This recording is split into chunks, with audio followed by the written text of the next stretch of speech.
I want to cover in this month interesting trend that I've seen over the past 3 years, but it's accentuated with the debate on Web3, metaverse, and all other digital transformations that we see. But I can only begin first by making you hungry. Let's talk about In-N-Out burgers.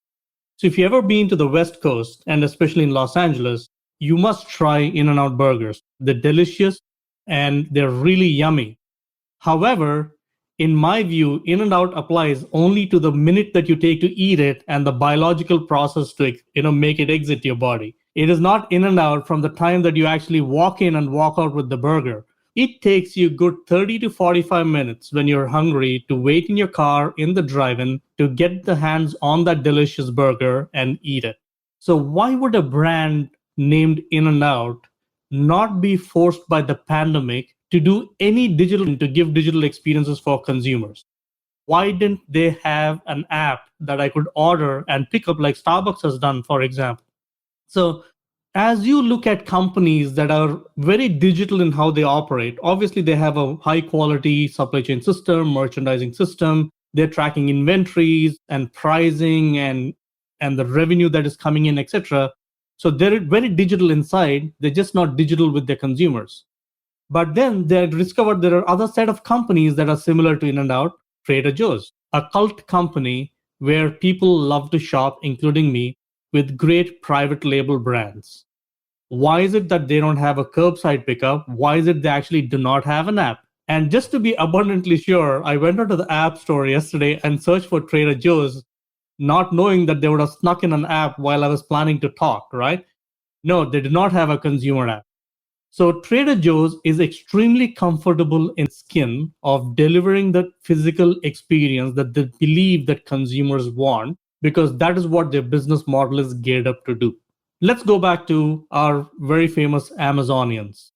Amazon does a brilliant act of the combination of physical and digital, and they plan their business model around occupying that in-between space. So if you look like brands like Amazon, the Prime Video, Amazon Pay, Music, Twitch, and they're all in the digital space that gives them enormous access to the marketplace, but also control access to the providers of content and the creators. But then if you look at things like Amazon Go, Whole Foods, all of these play is in the physical space that they leverage off their digital presence, but they want to dominate the physical presence.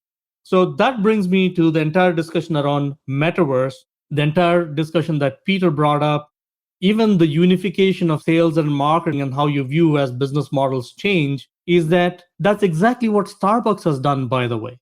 Starbucks is actually a better bank than most banks because they have close to $2 billion in cash that is being given to them by their consumers in anticipation of a coffee that might never buy.